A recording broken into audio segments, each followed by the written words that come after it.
Hi,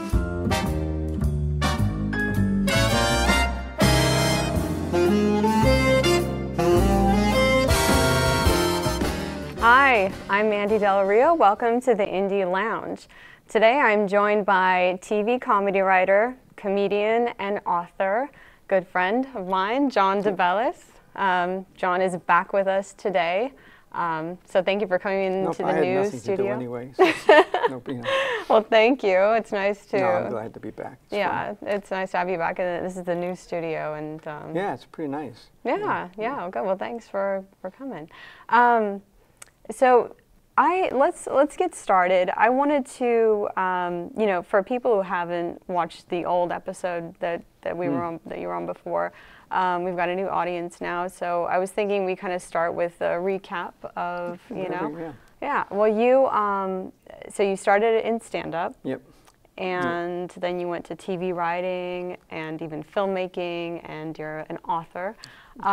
So how did you get started? Well, I started stand-up, and it progressed pretty easily because I wasn't good at anything. So I kept finding something else that I'd probably fail at.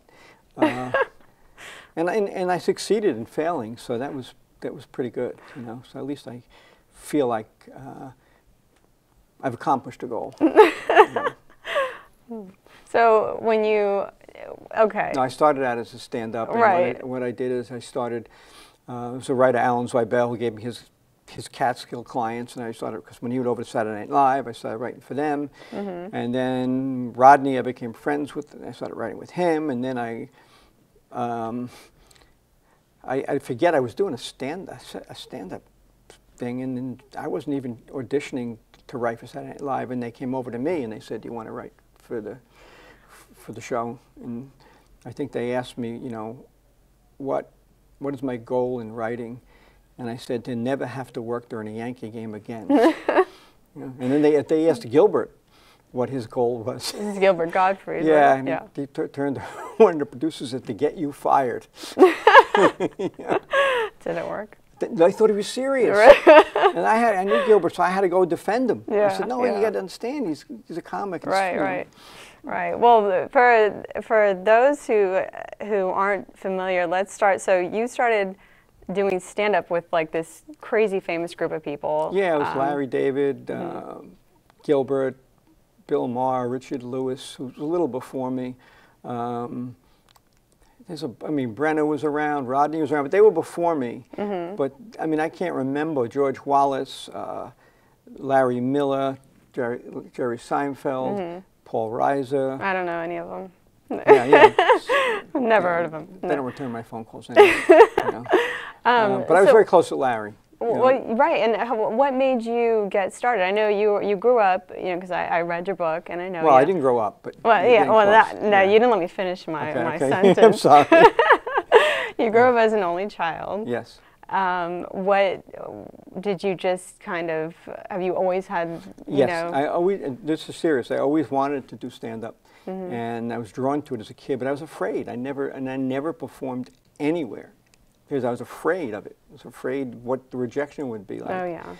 And then I went to the Improv on a date, and I was just there, and I just said, I got to do this. Wow. And I asked a waitress when an audition was, and she told me. And then I auditioned at the Improv, and then once, and then Catch a Rising Star twice. The second time at Catch a Rising Star, one of the MCs said to me, and I didn't even know I passed, and he came up to me and he said, "You should be doing this for a living." And I still didn't know I passed. So you started at Catch a Rising Star. I started at the Improv and Catch, because that night, the first night, this is how tight everybody was. The first night at Catch, I went in, and Elaine Boozer was there, Larry was there, and a couple other comics, I forget their names. And Richard Lewis came in. This is how everybody was. And he came in and he said, "I heard about you, through Elaine and a few people." And he said, Elaine Boozer, and he said, "I'm going to take you across town." And he took me across town to the Improv.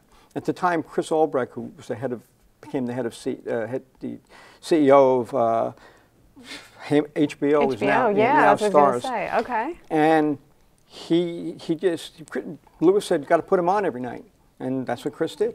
Nice. You know, Oh, I was lucky. crazy. I was really lucky. That is really cool. Yeah. And now I read in your book you were working like all out. What is the improv 24 hours? What is that? No, we worked. The shows started later because it was more a Broadway show crowd.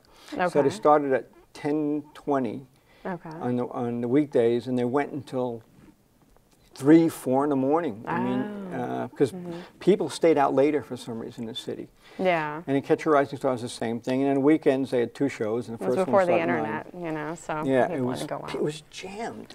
Yeah, I'm Jam sure. packed almost every night. So even at like 3 and 4 in the morning. Well, I started out. There was like 4 of us that were like the late night comics, the new guys, and it was Larry, me, another comedian, right at Marjorie Gross, who had since died, and another guy called Mark Bilgray, and the 4 of us were the late night guys. And then eventually you move up slowly but surely. And Elaine Boozler told me the trick is to come every night, because somebody may fall out. Yeah. And then they'll put you up. Wow, that's dedication. Yeah, and that's what I told Piscopo, and he did the same thing. Yeah. So you guys would just hang out and wait. Yeah, and you would just hang out and wait, but that's how you got to know everybody. Yeah, that's cool. It's such an intimate setting, and you guys all share that bond. You know, We're know very what it's close. like. You know, even to this day, I mean, we may not see each other and stuff, but when we do, that closeness shows up. Yeah, you know? yeah. Well, not many people have that kind of camaraderie. You know, you went through something that, you know, normal they don't people. do today. Yeah, I shouldn't say normal people, but they don't.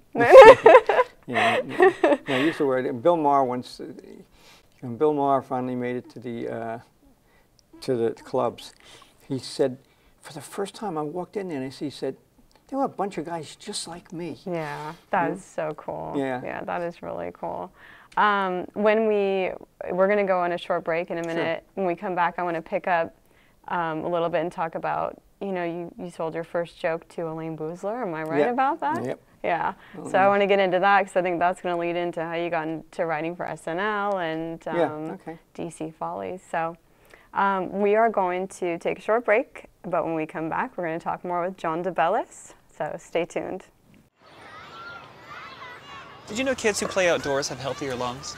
Totally. I did. Did you know that boys that play with dolls make better husbands? My son has lots of dolls.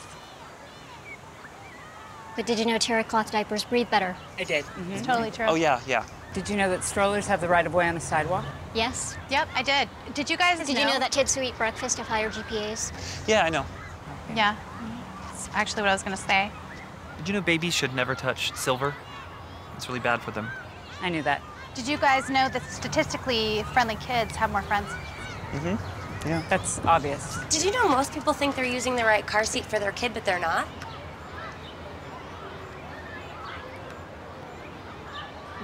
Parents who really know it all know for sure that their child is in the right seat at the right age and size. Visit safercar.gov/the right seat to make sure your child is protected. I'm putting that on my blog. I just put it in mine. I thought I could ignore it, and I wished it would just go away.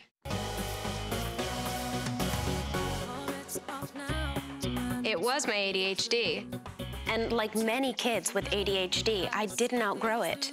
One of the issues I had was not being able to focus. I would read and I would reread the same sentence. You'd read it over and over and over again. And then 5 minutes later, I wouldn't know what I just read. It wasn't sticking with me. It wasn't sinking in. And that, to me, was really frustrating. As I got older, I was still having that issue. And that's when I knew I needed to talk to the doctor. If you were diagnosed with ADHD as a kid, you might still have it. Find out more. Take a quiz at ownyouradhd.com to help recognize the symptoms like inattention, impulsivity, hyperactivity. Then talk with your doctor. I take responsibility for my ADHD. It's your ADHD. Own it.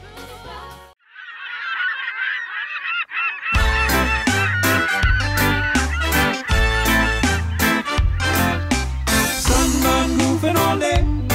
I got a sunburn goofing all day. I burn so critical, can't do any physical. Sunburn goofing all day. None of my day is done sun, 'cause the sun has gone. I'm redder than a lobster from the boiled pot. I cannot move, I can't follow a groove. Have fun in the sun, but be sun smart. Anyone can get skin cancer, even young people. One person dies of melanoma every hour in the US. You can save your life by using sunscreen, skipping tanning beds, seeking shade, and getting spots checked. This is a public service message brought to you by Mayo Clinic. Sunburn goofing all day. I got a sunburn goofing all day. I burn so pretty cool candle.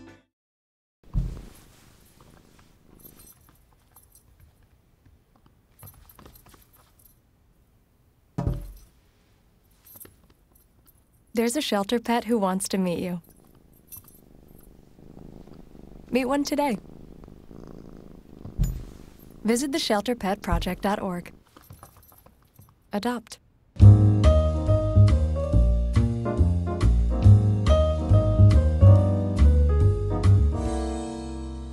Hi, welcome back to the Indie Lounge. We're here with John DeBellis, continuing our conversation. So before the break, we were talking about this business of selling jokes. How do you get into something like that? Well, I was just hanging at the Improv, and they all said that I was a writer, which I didn't know I was.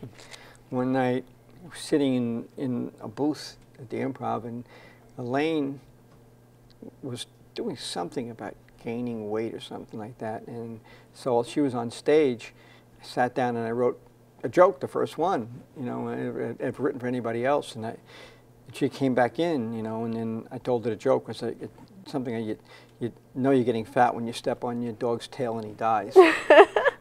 And she bought it right there. And that sort of started the ball rolling. Okay. And other people found out. And, just word of mouth, then? Word of mouth, and then I met Rodney because, you know, from doing sets, our stuff was kind of one-liner. It was one-liner stuff, so we became friends. You know. So he would buy jokes? He bought jokes, yeah. Yeah, that is so I love cool. I miss him so much. Yeah. He's one of the nicest people if you get to know him. My mother was in Las Vegas, and she called me up and she says, John, I'm in Vegas with my friends. Rodney's here. I said, well, just call him and tell me my mother. Just leave a message. So he calls her back. Not only does he get a whole front table with 5 or 6 of her girlfriends, pays for everything. He's on stage. In the middle of his on stage, he does a couple of jokes, and then he says, this is John DeBellis' joke. His mother is right there. Please get up. And then afterwards, and if you know how shy Rodney is, he went over and sat with these 5 or 6 women and hung out. That is so nice. Yeah, he's really...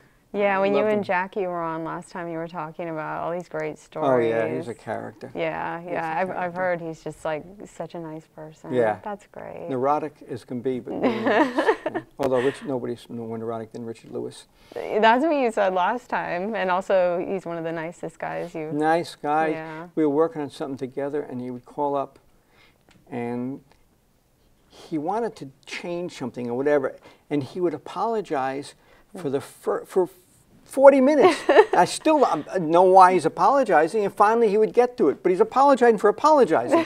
Yeah. Yeah, he sounds great. He's hilarious too. I've always been a really fan. Funny. If you hang out with him, it's even funnier. No, I'm sure. He called me up to tell me, I'm going off track. He called me up to tell me that he liked the book, 3 o'clock in the morning. Oh, now, I had a cough, okay? And Richard is funny no matter what he does. So he's making me laugh, but at the same time I'm coughing. So every time I coughed, he thought that he had to be funnier. And finally, I literally almost coughed the phone across the room. I kept trying to tell him to stop.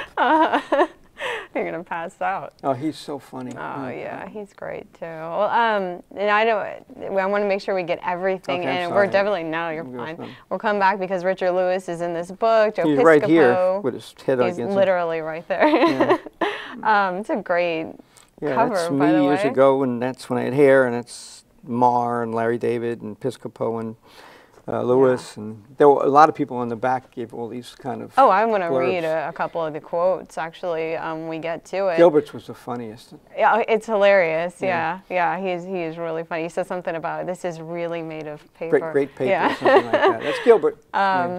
So after you did the stand-up, and then how did you come into, you've written, so let's go over it. You've written for SNL. Yeah. The Tonight Show, the Johnny Tonight Show Carson. was one of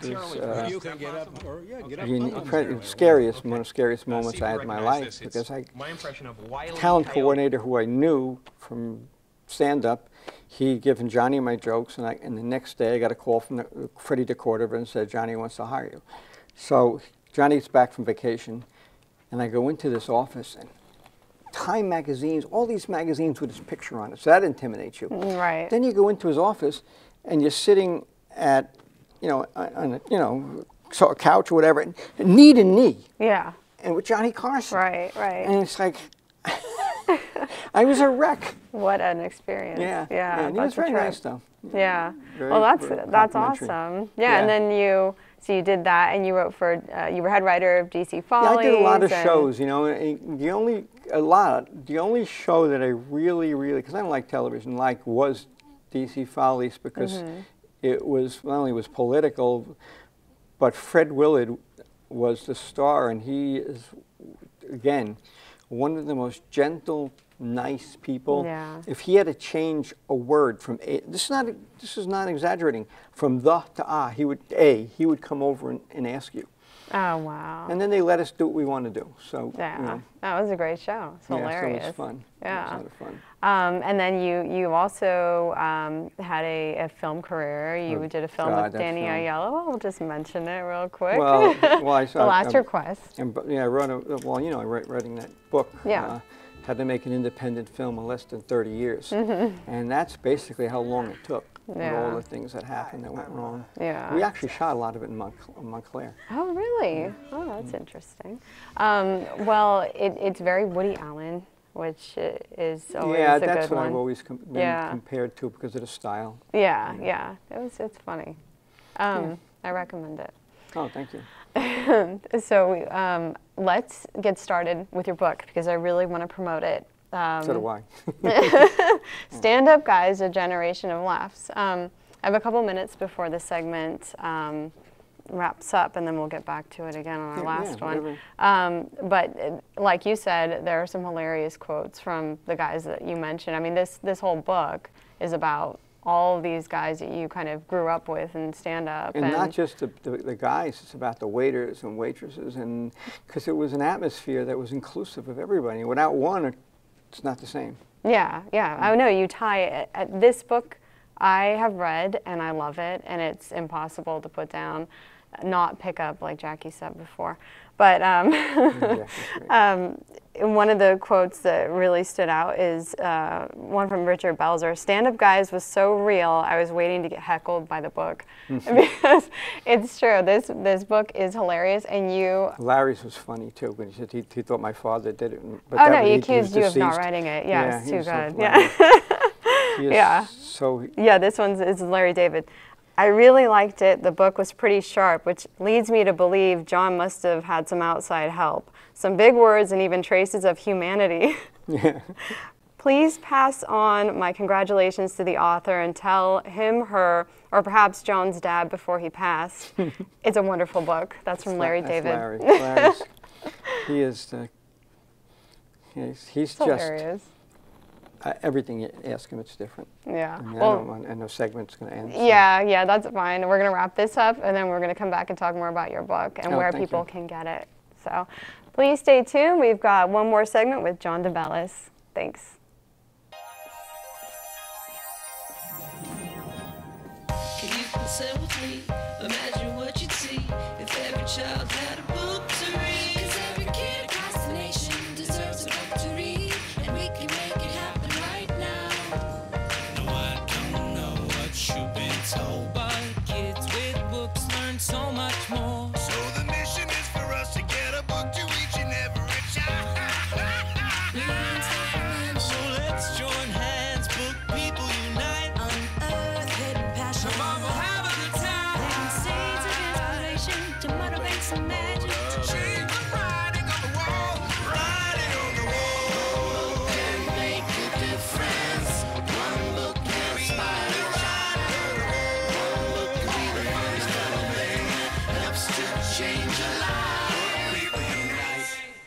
Read to a child today and spark a lifetime of ambition.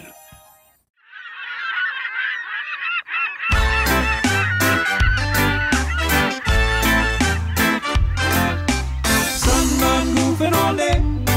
I got a sunburn goofing all day. I burn so pretty cool, can't do any physical. Sunburn goofing all day. None of my day is done, cause the sun has gone. I'm redder than a lobster from the boiled pot. I cannot move, I can't follow a groove. Have fun in the sun, but be sun smart. Anyone can get skin cancer, even young people. One person dies of melanoma every hour in the US. You can save your life by using sunscreen, skipping tanning beds, seeking shade, and getting spots checked. This is a public service message brought to you by Mayo Clinic. Sunburn goofing all day. I got a sunburn goofing all day.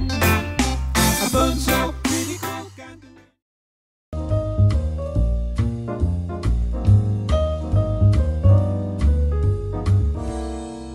Hi, welcome back to the Indie Lounge. We're here with John DeBellis, talking about Stand-Up Guys, A Generation of Laughs, which is hilarious. I've read it, and it's fantastic.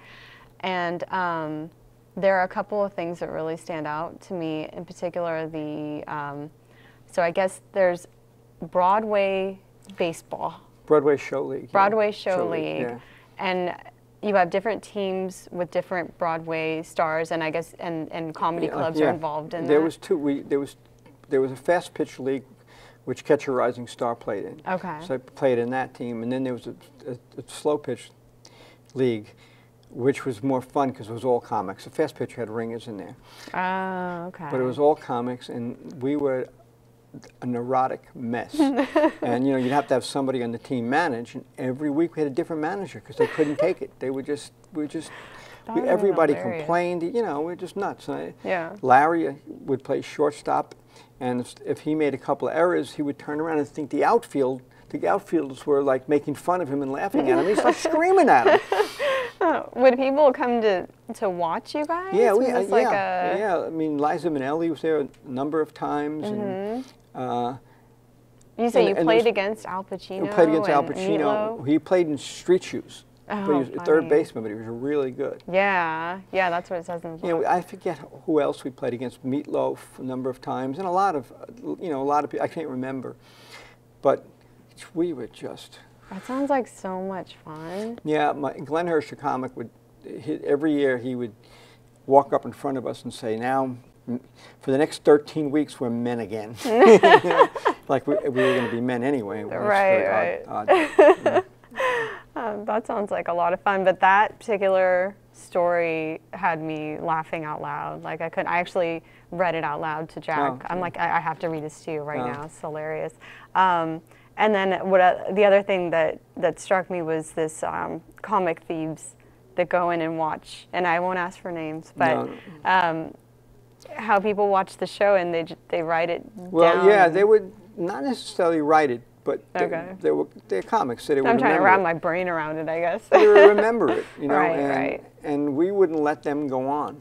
Yeah. And there were big names we couldn't do anything about, but there was a way around it by not going up. Right. One comic, remember, came up to me, was a known thief, and he said, I won't say his name, but he said, I really like your material, and I'm not an angry person, I'm not huge. I picked them up and threw them against the wall, and I said, just don't memorize it. Oh, wow. So he was known for it then. Yeah. Oh my gosh, that's crazy. There's some big names they're really known for too. I'm not going to say. I won't ask. I just can't. I can't picture it. So I thought that was interesting to read that in the book.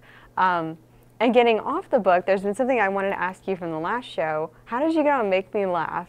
Because I used to love that show. And well, I knew the producer role knew us. She was actually a waitress at Catch a Rising Star. And then she moved up. Well, no, Catch her in the Improv. Okay. And so she would call up. She knew all the comics. They were a little reluctant to use me because they liked the big physical guys, you know, not realizing the one-liner guys and the characters worked better. So I think I made almost every person laugh. Yeah. And with the other, and I didn't know it because my concentration was so So tight. And one of the other comics said, you made him laugh. I said, I don't know. It's great. I watched it on YouTube. I couldn't stop laughing. The one person I didn't make laugh was they brought up Kato Caitlin.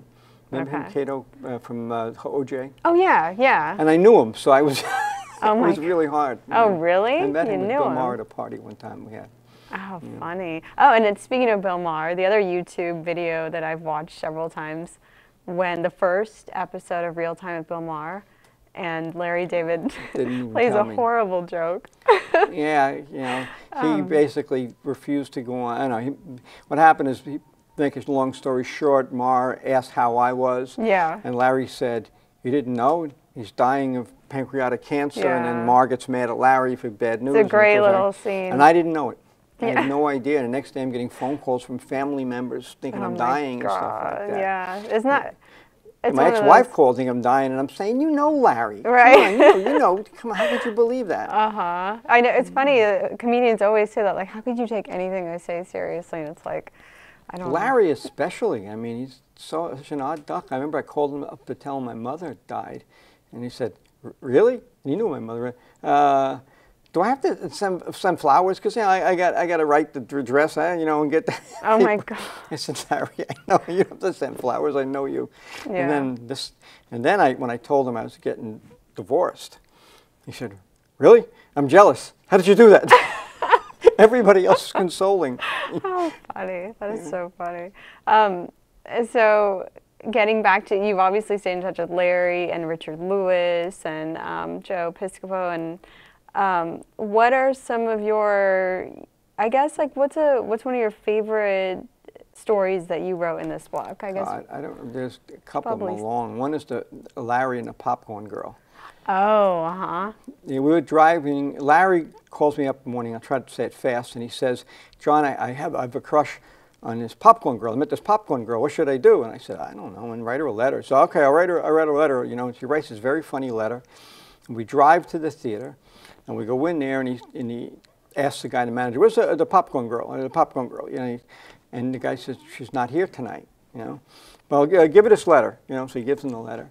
So now we leave, driving around the block, and I said, "Larry, they're reading your letter in there." So you know Larry's temper. He gets out of the car and he's ready to scream at them for reading his letter. He starts to, and the guy says, "Well, it was addressed to my girlfriend." A young kid. Yeah. So Larry felt humiliated. It's the first time I've seen him speechless and just turned around and went the other way. The Popcorn Girl incident. Yeah. Yeah, that's in there too. It's hilarious. So where can people buy the book?